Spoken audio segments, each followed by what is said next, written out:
Hello student, hope you all doing well. अब हमने अपने प्रीवियस वीडियो में वो प्रॉपर्टी ऑफ करंट पढ़ा जिसमें एक करंट से मैग्नेट बना सकते हैं।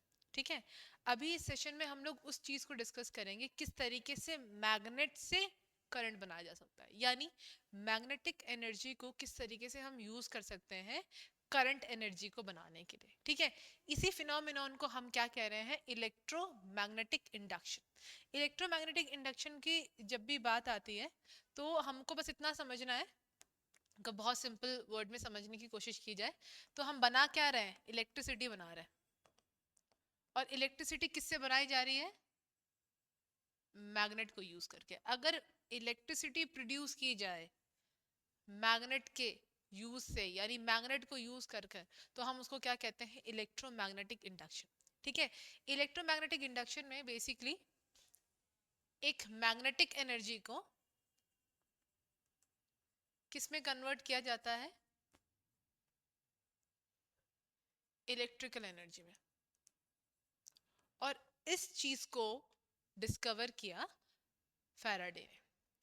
ठीक है, जो फैराडे है उन्होंने बेसिकली क्या समझा, इस कॉन्सेप्ट को समझा कि जिस तरीके से एक इलेक्ट्रिसिटी को यूज किया जा सकता है क्या प्रोड्यूस करने के लिए, एक मैग्नेट प्रोड्यूस करने के लिए, तो अगर हम लोग मैग्नेट में चेंजेस करें या मैग्नेटिक एनर्जी में कुछ चेंजेस करें तो क्या एक मैग्नेट को यूज करके भी इलेक्ट्रिसिटी या करंट को जनरेट किया जा सकता है। तो उनको अपने इसी पूरे क्वेश्चन का आंसर इस एक्सपेरिमेंट से मिलता है जिसको कहा जाता है फेराडेज एक्सपेरिमेंट। अब फेराडेज एक्सपेरिमेंट में होता क्या है, देखो क्या किया गया। अगर तुम देखोगे यहाँ पर एमीटर लगाया गया है। जो एमीटर है उसका काम क्या है, करंट को डिटेक्ट करना है ना, करंट को ढूंढना। ठीक, पूरी सर्किट तैयार की गई। ठीक है, एक सोलोनॉइड बनाया गया। ठीक, और इस सोलोनॉइड में इसको ऐसे ही रख दिया कि जैसे ही करंट इससे पास करे एमीटर इस करंट को डिटेक्ट कर ले। ठीक है, पर करंट बनाया कैसे जा रहा है, अब इस कॉइल में, इस पूरे सर्किट में करंट आएगा कहाँ से, इस मैग्नेट से। सो ना बहुत चीजें हुई। ठीक है, सबसे पहले बहुत सारे उन्होंने नंबर ऑफ एक्सपेरिमेंट्स करे, नंबर ऑफ ट्रायल करे बेसिकली, जिससे उनको पता चला कि किस तरीके से मैग्नेट को हम यूज कर सकते हैं किसके लिए, इलेक्ट्रिसिटी प्रोड्यूस करने के। सो जो फर्स्ट थिंग देखा गया, अगर तुम देखते हो तो ये मैग्नेट रेस्ट पर है। किसमें है, रेस्ट में है। और रेस्ट में है और इसमें से इलेक्ट्रिक फील्ड लाइंस यानी मैग्नेटिक फील्ड लाइंस जो है इससे पास करें। पर ये एमीटर जो है वो कोई भी टाइप ऑफ करंट को डिटेक्ट नहीं कर पा रहा, कोई करंट इसमें से फ्लो नहीं कर रहा। जो एमीटर की निडल है वो एक ही जगह पे वो मूव ही नहीं कर रही है, वो डिफ्लेक्ट ही नहीं कर रही है। ठीक है, फिर उन्होंने क्या किया, थोड़ा सा दूर रखा इसको, इसी मैग्नेट को थोड़ा दूर रखा। रेस्ट में ही है, देखो पहले मैग्नेट, सपोज करो ये है वो सर्किट। ठीक है, इसको मान लेते हैं सर्किट है और ये है वो मैग्नेट। पहले मैग्नेट को यहाँ रखा था उन्होंने, ठीक है, फेराडे ने, फिर यहाँ रखा, यहाँ रखा, कोई डिफ्लेक्शन नहीं। कोई भी जो एमीटर है वो एक भी करंट को ढूंढ ही नहीं पा रहा है। जब एमीटर डिफ्लेक्ट नहीं कर रहा है यानी उसका जो पॉइंटर है वो मूव नहीं कर रहा, तो इससे ये समझ में आ गया फेराडे को कि मैग्नेट को रखने से तो कोई भी अमाउंट ऑफ करंट प्रोड्यूस हो नहीं सकता। फिर फेराडे ने क्या किया, इस मैग्नेट को आगे पीछे मूव करना शुरू किया। ठीक है, आगे पीछे मूव कर, स्लो स्लो मूव किया उन्होंने, बहुत आगे पीछे, तब भी ज्यादा कोई डिफरेंस नजर नहीं आया, एमीटर ने किसी भी टाइप के करंट को डिटेक्ट ही नहीं किया। फिर उन्होंने क्या किया, इसी मैग्नेट को फास्ट फास्ट मूव करना शुरू कर दिया आगे पीछे इसी कॉइल के। जब फास्ट फास्ट मूव करना शुरू कर दिया तो फेराडे के इस एमीटर, इस एक्सपेरिमेंट के थ्रू इस एमीटर का जो पॉइंटर है वो कभी इस तरफ घूमता तो कभी इस तरफ घूमने लग गया। तो फेराडे को समझ में आ गया कि अगर किसी मैग्नेट को तेज तेज आगे पीछे यानी मूव किया जाए तो हम किसी भी सामने वाले सर्किट पे क्या क्रिएट कर सकते हैं, करंट प्रोड्यूस कर सकते हैं। इस पूरे कॉन्सेप्ट को कहा गया इलेक्ट्रोमैग्नेटिक इंडक्शन। ऑलरेडी मैंने तुमको बता ही दिया कि इलेक्ट्रोमैग्नेटिक कंडीशन इंडक्शन होता क्या है, राइट। तो इलेक्ट्रोमैग्नेटिक इंडक्शन है क्या,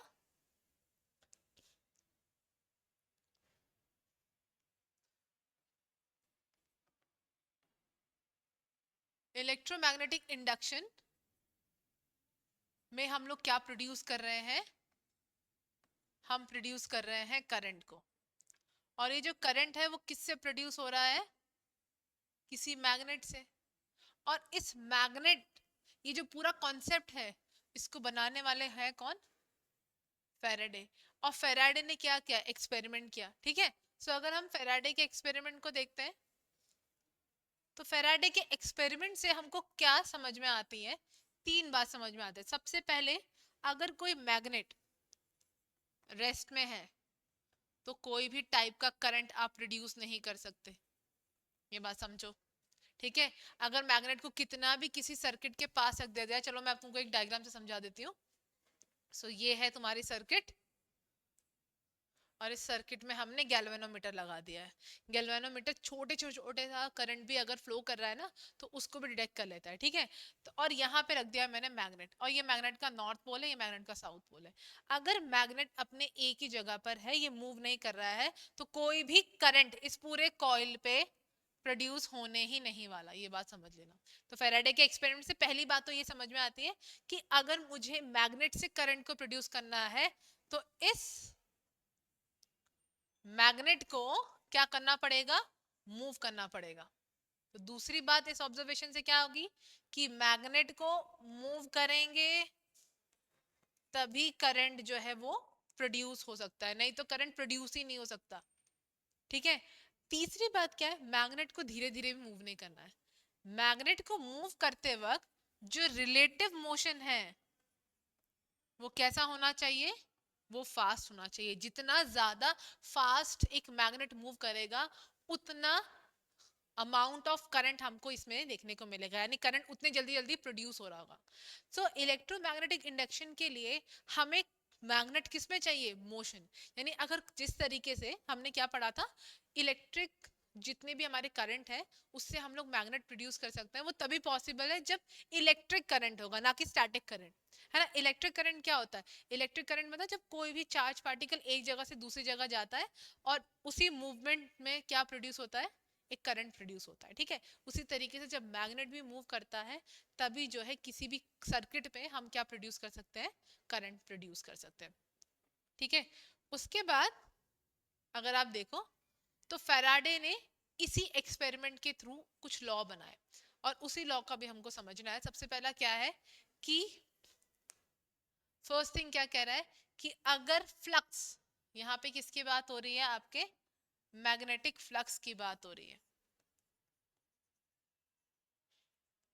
अब मैग्नेटिक फ्लक्स किसे कहते हैं ये समझ लेते हैं। बेसिकली अगर आपने देखा होगा तो मैंने आपसे क्या कहा कि ये है सर्किट, और इस सर्किट को किससे कनेक्ट कर दिया गया है? एक गैल्वेनोमीटर से कनेक्ट कर दिया गया है, ठीक है। और इसी सर्किट के पास में हमने क्या रख दिया? एक मैग्नेट, ठीक है।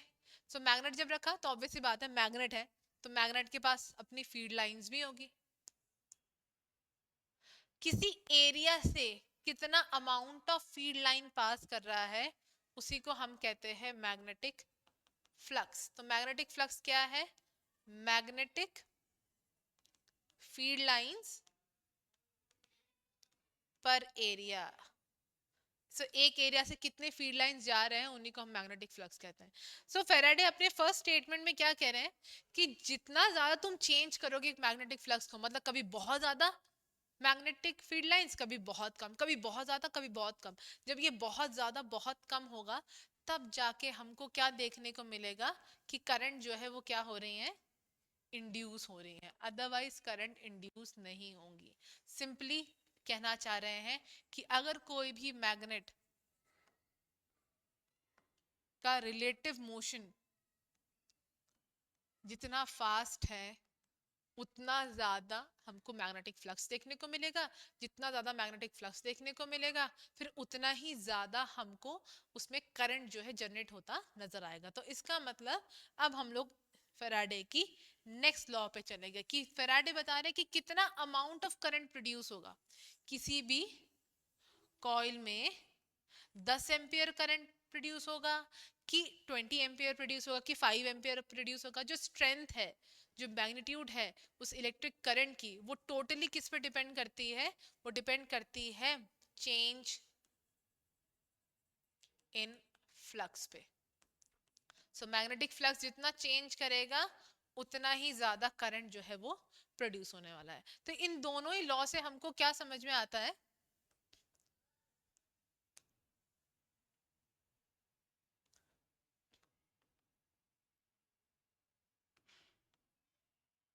दोनों ही लॉ से हमें सबसे पहले ध्यान रखना है कि करंट इंड्यूस कराने के लिए मोशन चाहिए, और मोशन का मतलब है चेंज इन मैग्नेटिक फ्लक्स।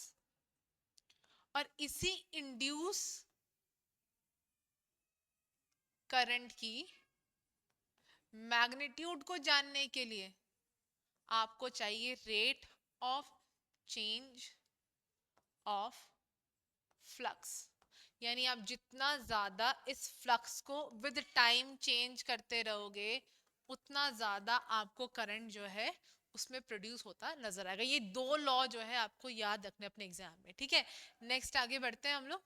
अब बात आती है कि जो ये फेराडे का लॉ है जिससे प्रोड्यूस हुआ, जो हमारा क्या प्रोड्यूस होता है, करंट प्रोड्यूस होता है, उसके लिए हमारे कौन कौन से रूल्स जो है वो इंपॉर्टेंट होने वाले हैं, ठीक है। सो आपको याद रखना है फ्लेमिंग राइट हैंड रूल।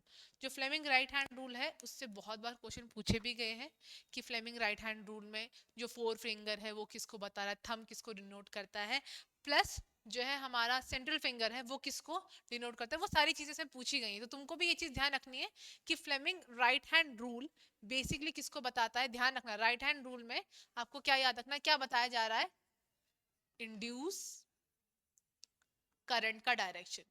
अगर मुझे इंड्यूस करंट का डायरेक्शन पता करना है तो मैं किस लॉ को यूज करूंगी, किस रूल को यूज करूंगी, तो हम यूज करेंगे फ्लेमिंग राइट हैंड रूल। तो फ्लेमिंग कहते हैं कि अपने राइट हैंड को तुम डायरेक्शन पता करने के लिए यूज कर सकते हो, किसका, इंड्यूस करंट का डायरेक्शन पता करने। कैसे करोगे कि देखो क्या करना, थंब, फोर फिंगर और मिडिल फिंगर या सेंट्रल फिंगर को एकदम 90 डिग्री के एंगल में रखो। तो जैसे ये मेरा राइट हैंड है, ठीक है, ये मेरा थंब हो गया, ये मेरा फोर फिंगर हो गया और ये मेरा हो गया, तुमको दिख रहा होगा इस तरीके से आपको करना पड़ेगा, 90 डिग्री का एंगल होना चाहिए। यू कैन सी ये थंब और फोर फिंगर में भी 90 डिग्री का एंगल है, और जो मेरा फोर फिंगर और मिडिल फिंगर है उसमें भी 90 डिग्री का एंगल। इस तरीके से आप रखोगे तभी आप क्या पता कर सकते हो, डायरेक्शन ऑफ इंड्यूस करंट। अब करना क्या है, जो थंब है वो बेसिकली किसको बता रहा है, मोशन को। कौन सा मोशन होगा, ऑब्वियसली बात है मैग्नेट की बात हो रही है, मैग्नेट ही मूव कर रहा है ना, मैग्नेट मूव करेगा तभी तो करंट प्रोड्यूस होगा, ठीक है। और जो फोर फिंगर है वो किसकी बात कर रहा है, मैग्नेटिक फील्ड की। और जो आपका सेंट्रल फिंगर है वो किसकी बात कर रहा है, आपके इंड्यूस करंट की। तो यानी अगर हम इस फ्लेमिंग राइट हैंड रूल को यूज करते हैं तो हमारा थंब क्या बता रहा है, मोशन। ध्यान रखना, सपोज करो जैसे मैं ऐसा मान लेती हूँ कि ये है मेरा वो करंट जिसमें फ्लो कर रहा है, ठीक है, मुझे इस वायर पे ये पता करना है कि करंट फ्लो करेगा किस डायरेक्शन में। तो मैं क्या कर रही हूँ, थंब है, थंब क्या बता रहा है, मोशन। अगर मेरा मैग्नेट जो है दूर जा रहा है, ऐसे जा रहा है, तो मेरा जो ये फोर फिंगर है किसको बता रहा है, ये बता रहा है मैग्नेटिक फील्ड को, ये आउटवर्ड इन डायरेक्शन होगा। और जो मेरा करंट है, इंड्यूस करंट, वो डाउनवर्ड डायरेक्शन में प्रोड्यूस होगा। देख रहे हो, जैसे ही मैं अपने मोशन को इस तरफ रख लेती हूँ, अगर मेरा जो मैग्नेट है वो इस तरफ मूव कर रहा है ऐसे, तो ये मेरा मोशन हो गया। अभी जो है जो मेरा फोर फिंगर है वो किसको बता रहा होगा, बेसिकली आपके किसको बता रहा है, मैग्नेटिक फील्ड को। और ये मेरा इंड्यूस करंट बता, अगर मेरा डायरेक्शन इस तरफ को जाएगा तो मेरा जो करंट इंड्यूस होगा वो अपवर्ड डायरेक्शन में होगा, ठीक है।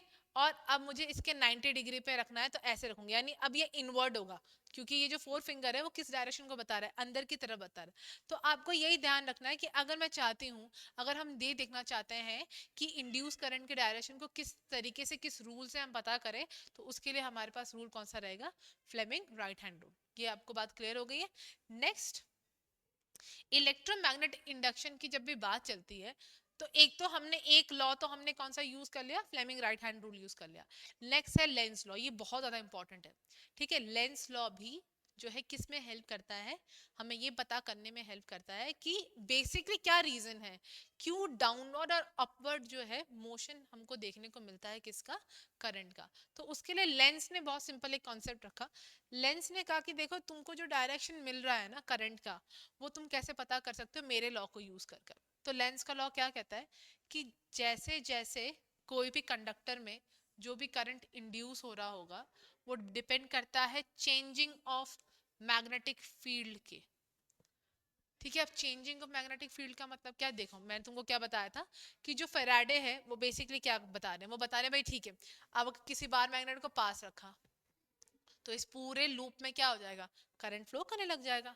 इस बार मैग्नेट को दूर ले जाओगे, इस पूरे लूप में क्या करेगा, करंट फ्लो करने लग जाएगा। यही तो बात हो रही है। फैराडे तो अपने एक्सपेरिमेंट से ये बताना चाह रहे हैं कि भाई तुमको मैग्नेट को तो मोशन में रखना है। अगर मैग्नेट कंटिन्यूअसली मूव कर रहा है, बार बार बहुत जल्दी जल्दी चेंज कर रहा है अपने मैग्नेटिक फील्ड लाइंस को, तो करंट आराम से किसी भी कंडक्टर में, किसी भी वायर में क्या हो सकता है, जनरेट हो सकता है, ठीक है, इंड्यूस हो सकता है। लेकिन लेंस कहते हैं कि जो भी डायरेक्शन ऑफ, हम क्या देख रहे हैं, जो भी हम डायरेक्शन ऑफ करंट देख रहे हैं, वो बेसिकली किस वजह से है, opposition of magnetic field lines. यानी जो ये करंट जनरेट हुआ ना, वो किस वजह से हुआ, वो करंट क्या चाह रहा है, अपना इनर्शिया चेंज नहीं करना चाह रहा। इनर्शिया क्या कहता है कि जो मेरा स्टेट है मैं उसी में रहूंगा, मैं अपने स्टेट को चेंज नहीं करूंगा। कुछ यही कॉन्सेप्ट हमको कहाँ देखने को मिलता है, एक इंड्यूस करंट में। करंट क्यों इंड्यूस हुआ, क्योंकि उसने अपोज किया है, किसको अपोज किया है, मैग्नेटिक फील्ड लाइंस को। अगर मैग्नेटिक फील्ड लाइंस को वो अपोज नहीं करता, इसी अपोज करने के चक्कर में उसमें से एक एनर्जी निकली, और वो एनर्जी कौन सी हुई, वो हुई इलेक्ट्रिकल एनर्जी, ठीक है। सो लेंस लॉ अगर आप देखोगे तो लेंस लॉ बेसिकली क्या कह रहा है कि जो भी करंट इंड्यूस हो रहा है वो opposite direction of field lines में ही जनरेट होगा। जैसे कि आप ये देखो,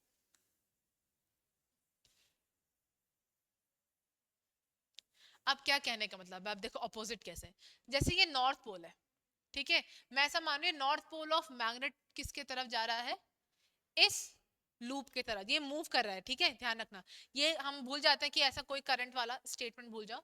ये जो मैग्नेट है वो किसकी तरफ जा रहा है, इस लूप की तरफ जा रहा है।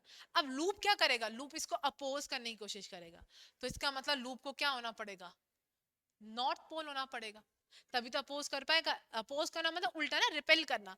तो मैग्नेट का नॉर्थ पोल है, इसके तरफ आ रहा है, तो लूप अपने आप को तुरंत ही किसमें बना देगा, नॉर्थ पोल करने की। वो अपने इनर्शिया को चेंज नहीं करना चाहता।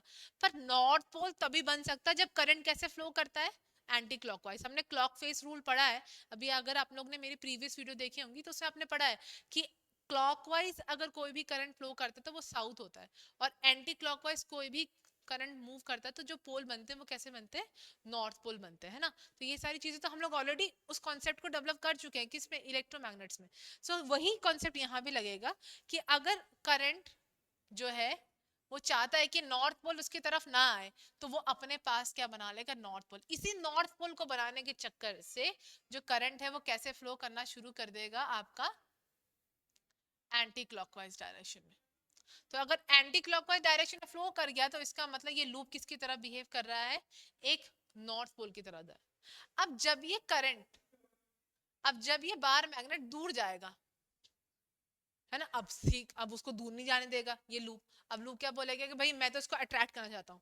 अब अट्रैक्ट तभी कर पाएगा जब ये नॉर्थ का उल्टा साउथ पोल बनाएगा। तो इसका मतलब इस लूप में किस डायरेक्शन में करंट जनरेट हो जाएगा, वो होगा क्लॉकवाइज। अभी मैंने आपको बताया, ठीक है। तो कुछ इसी तरीके से लेंस लॉ जो है वो चलता है। तो लेंस लॉ को मेनली अगर हम देखते हैं तो हमें क्या याद रखना है लेंस लॉ के बारे में, कि लेंस लॉ जो है वो बेसिकली हमको बताता है डायरेक्शन ऑफ इंड्यूस करंट। और वो कह रहा है कि भाई जो डायरेक्शन ऑफ इंड्यूस करंट है that is opposite to the motion of magnet. Magnet का जैसा मोशन होगा उसके उल्टा ही होगा। अगर मैग्नेट का नॉर्थ पोल किसी लूप के, ये लूप है ठीक है जिसमें करंट को इंड्यूस करना है, किसी लूप के तरफ टूवर्ड्स आ रहा है, तो यानी यहाँ पे भी नॉर्थ पोल होना पड़ेगा। तो यानी करंट किस डायरेक्शन में प्रोड्यूस हो जाएगा, करंट यहाँ पे एंटी क्लॉकवाइज डायरेक्शन में इंड्यूस हो जाएगा, ठीक है। अगर मैग्नेट का नॉर्थ पोल दूर जा रहा है इस लूप से, इस लूप से क्या जा रहा है, अवे की तरफ जा रहा है, तो ये तभी पॉसिबल हो पाएगा जब ये क्या करेगा, उल्टा काम करेगा ना। लूप क्या करेगा, लूप इसको अपनी तरफ खींचने की कोशिश करेगा। जब मैग्नेट लूप से दूर जाएगा, अपोज कर रहा है ना, आप ये समझो कि लेंस लॉ के थ्रू जो डायरेक्शन ऑफ इंड्यूस करंट निकल रहा है वो ऑपोजिशन में निकल रहा है, कि मतलब उसको अपोज, जो वो कह रहा है उसका उल्टा काम करेगा। तो अगर कोई भी मैग्नेट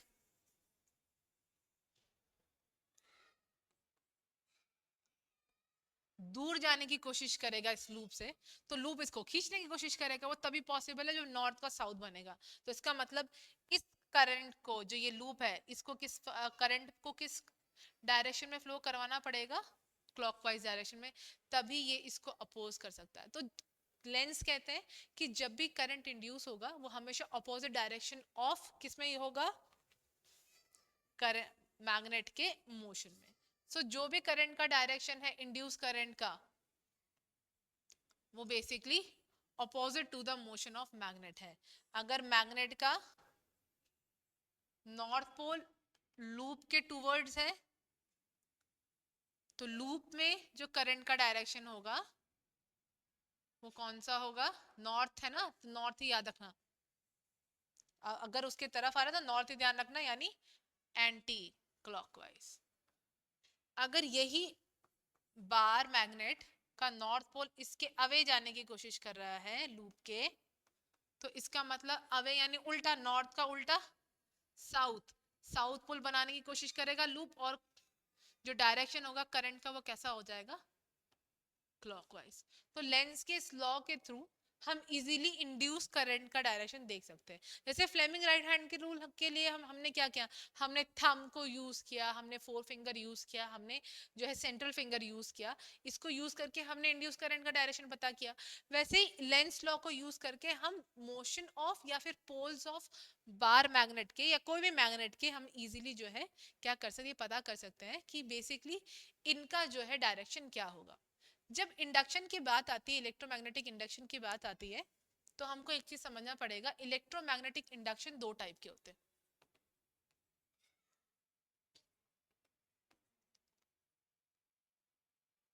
एक होता है सेल्फ इंडक्शन, एक होता है म्यूचुअल इंडक्शन।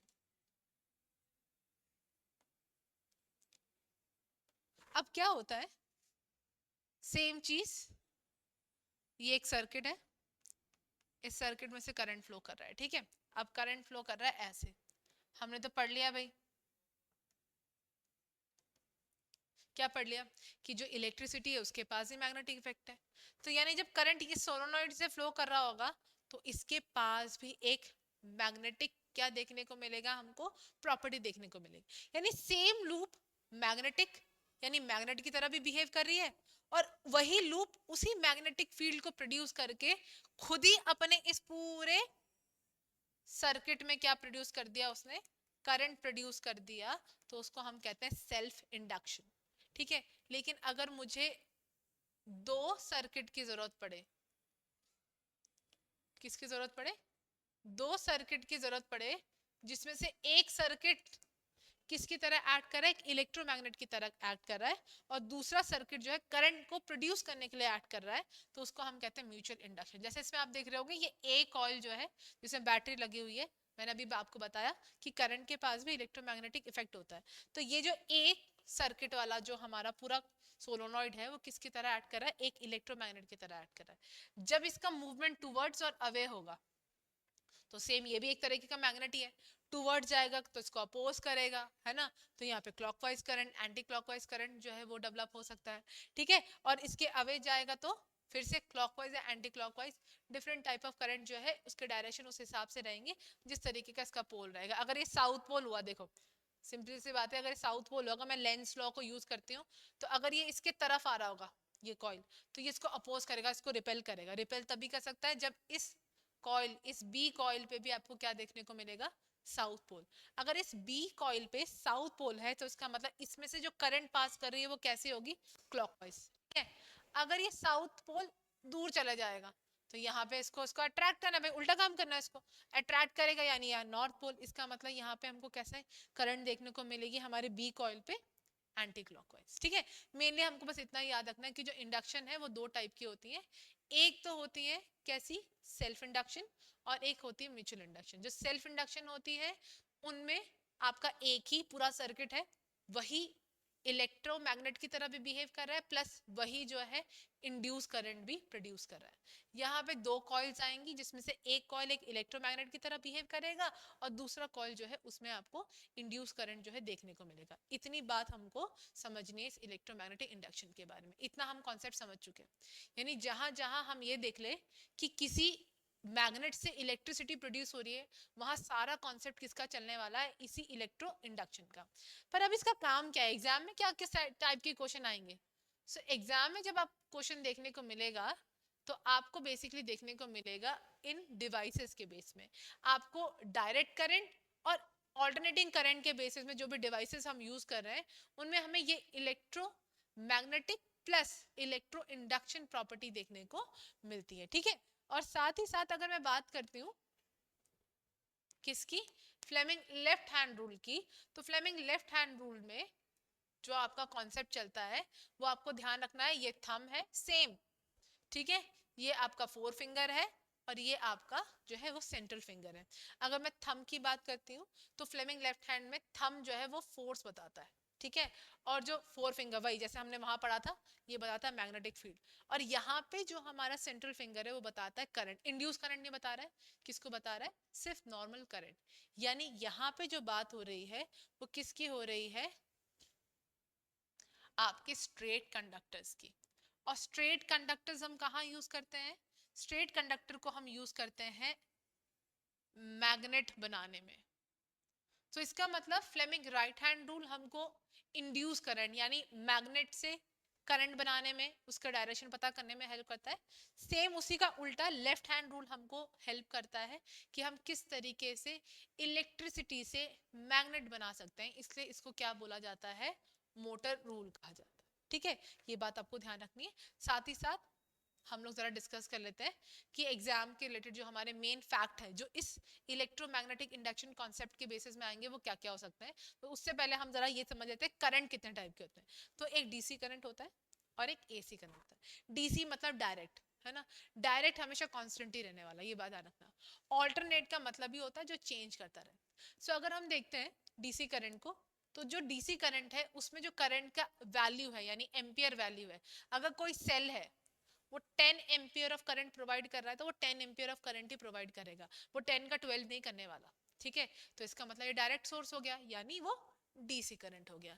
डीसी करंट में डायरेक्शन भी करंट के आपको एक ही जैसे देखने को मिलेंगे, यानी पॉजिटिव टर्मिनल टू नेगेटिव। अगर ये ए पॉइंट पॉजिटिव टर्मिनल है और बी पॉइंट जो है वो नेगेटिव टर्मिनल है तो डीसी करंट ए से बी ही जाएगी, बी से ए नहीं घूम सकती, ठीक है। लेकिन एसी करंट में ऐसा नहीं होता, एसी करंट जो है वो हर वक्त अपने इसी पोल्स को, इसी टर्मिनल को कभी पॉजिटिव की तरह एक्ट करती है कभी नेगेटिव की तरह एक्ट करती है। इसलिए जो डीसी और एसी में डिफरेंस रहता है वो डायरेक्शन बेस रहता है, इनका डायरेक्शन कांस्टेंट रहता है, सेम रहता है, और इनका डायरेक्शन जो है जब मर्जी चाहे एसी का हम चेंज कर सकते हैं। दूसरी इसकी सोर्स की बात की जाए तो जो भी करंट सेल बैटरी से आपको देखने को मिल रहा है वो सारे के सारे जो है आपके क्या रहेंगे, डीसी करंट रहेंगे। बाकी जो भी जनरेटर्स हैं मोस्टली हम लोग एसी करंट यूज करते हैं अपने घरों में, तो उसी को कहा जा रहा है मेन सप्लाई, ठीक है। जो हमारे घरों में जिस टाइप की करंट आ रही है वो भी एसी है, क्योंकि हमारे सारे अप्लायंसेस का डिमांड भी अलग अलग है, तो उस हिसाब से जो है एसी करंट उनके लिए सबसे बेस्ट रहती है, ठीक है। नेक्स्ट अगर हम बात करें तो इसका जो फ्रीक्वेंसी है वो जीरो है, चेंज ही नहीं करा तो फ्रीक्वेंसी कहाँ से होगा, ये बात ध्यान रखना, ठीक है। और उसके बाद जो एसी करंट है उसकी फ्रीक्वेंसी होती है 50 हर्ट्ज टू 60 हर्ट्ज। नेक्स्ट हम लोग चाहें तो एसी करंट को जब मर्जी चाहे तो उसका जो वोल्टेज है वो बढ़ा भी सकते हैं और जब मर्जी चाहे उसका वोल्टेज घटा भी सकते हैं।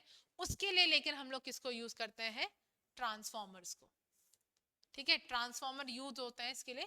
लेकिन डीसी के साथ ऐसा कुछ है नहीं, डीसी में हम लोग ट्रांसफॉर्मर यूज कर भी लेंगे तब भी डीसी की जो स्ट्रेंथ है वोल्टेज की वो सेम ही रहने वाली, क्योंकि करंट ही कांस्टेंट है।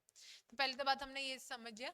नेक्स्ट जो आपके एग्जाम में आता है वो क्या आता है कि एसी और डीसी के रिलेटेड क्वेश्चंस आते हैं इसी बेस पर। तो हमको समझना पड़ेगा एसी जनरेटर जो है वो मेनली किसका काम करते हैं, वो इलेक्ट्रोमैग्नेटिक प्रिंसिपल पे चलने वाला है। यानी जो जनरेटर है एसी जनरेटर वो क्या कर रहा है, वो इसी मैग्नेट को यूज कर रहा है, मैग्नेटिक प्रॉपर्टी ऑफ इलेक्ट्रिसिटी को यूज कर रहा है। इलेक्ट्रोमैग्नेट से ही क्या बन रहे हैं इसमें, आपको different type of current generate करके दे रहा है, ठीक है। नेक्स्ट लेकिन अगर डीसी मोटर की बात की जाए तो डीसी मोटर जो है वो लॉरेंस फोर्स पर एक्ट करता है, यानी फ्लेमिंग का left hand rule. Lawrence force है क्या, लॉरेंस फोर्स तुम ये मान लो कि कोई भी मूविंग चार्ज है उसके पास जो भी मैग्नेटिक फोर्स है उसी को हम क्या कहते हैं, लॉरेंस फोर्स। बस इतना समझना है, कोई भी मूविंग चार्ज अगर मैग्नेटिक लाइक प्रॉपर्टी जनरेट करता है तो उसके पास ऑब्वियसली किस टाइप का फोर्स होगा, मैग्नेटिक फोर्स होगा, और वही मैग्नेटिक फोर्स को हम क्या कह रहे हैं, लॉरेंस फोर्स कह रहे हैं। ठीक है, दूसरी बात अगर देखा जाए एसी जनरेटर और डीसी मोटर में क्या होता है, जैसे मैंने कहा जनरेटर है तो जनरेट करेगा, कोई ना कोई चीज प्रोड्यूस करेगा, और वो प्रोड्यूस करेगा इलेक्ट्रिकल एनर्जी, किसके थ्रू, मैकेनिकल एनर्जी से। क्योंकि देखो क्या होता है कि यहाँ पे भी वायर्स लगे होते हैं, ठीक है, उन वायर्स से उनको विद द इन्फ्लुएंस ऑफ जो मैग्नेट होते हैं उनमें रखा जाता है, फिर वही वायर से जो है हम लोग क्या प्रोड्यूस करते हैं, इलेक्ट्रिसिटी प्रोड्यूस करते हैं। सारा कॉन्सेप्ट जो रहता है वो आपका कौन सा रहेगा, एग्जाम के लिए इतना लंबा चौड़ा तो कुछ नहीं पूछने वाले, बस एग्जाम में यही पूछा जाएगा कि भाई एसी और जो है डीसी मोटर और जनरेटर में, एसी जनरेटर और डीसी मोटर में क्या डिफरेंस, तो हम लोग वहीं तक ही रहते हैं, ज्यादा इससे क्वेश्चंस जो है मेनली पूछे जाते हैं, लेकिन एग्जाम का पार्ट बनता है। ठीक है, नेक्स्ट यहाँ पे ठीक उल्टा ही होगा, डीसी मोटर में क्या देखने को मिलेगा, इलेक्ट्रिकल एनर्जी से हम क्या कर रहे हैं, मैकेनिकल एनर्जी, इससे हम लोग मैकेनिकल मतलब पोटेंशियल प्लस काइनेटिक एनर्जी जैसा कुछ काम जो है हम लोग करवा रहे हैं। दूसरी चीज, एसी जनरेटर में आपको जो स्लिप रिंग्स है वो सेपरेट मिलेंगे, क्योंकि एसी का काम क्या है, मेनली एसी का काम है इलेक्ट्रिसिटी को जनरेट करना, और दो अलग अलग सेपरेट जो स्लिप रिंग्स हैं वो क्या करती हैं, वो हेल्प करती हैं किसको, स्ट्रेंथ ऑफ करंट को बढ़ाने और घटाने में। पर ये सब चीज इसमें जरूरत नहीं है, इसलिए यहाँ पे जो स्लिप रिंग्स हैं वो कैसे यूज होती हैं, सिंगली यूज होती हैं। ठीक है, सो आई होप आपको समझ में आया होगा कि इलेक्ट्रोमैग्नेटिक इंडक्शन क्या होता है, इलेक्ट्रोमैग्नेटिक इंडक्शन से रिलेटेड कौन कौन से, जैसे फ्लेमिंग लेफ्ट हैंड रूल है, राइट हैंड रूल है, ये हमको समझना है, साथ ही उसी रूल के बेसिस पे हमको क्या दिखाई देगा, एसी जनरेटर और डीसी मोटर। इसीलिए ध्यान रखना, लेफ्ट हैंड रूल को क्या बोला गया, मोटर रूल, और जो हमारा राइट हैंड रूल है उसको क्या बोला गया है, डायनमो। डायनमो का मतलब ही है एसी। ठीक है, आई होप आपको ये कॉन्सेप्ट अच्छे से समझ में आया होगा, आपको ये भी समझ में आया होगा कि एग्जाम में किस किस टाइप के क्वेश्चन जो है इसके बेसिस में आपको देखने को मिलेंगे। ठीक है, बाकी चीजें हम अपने नेक्स्ट जो है क्लास में डिस्कस करेंगे। Thank you.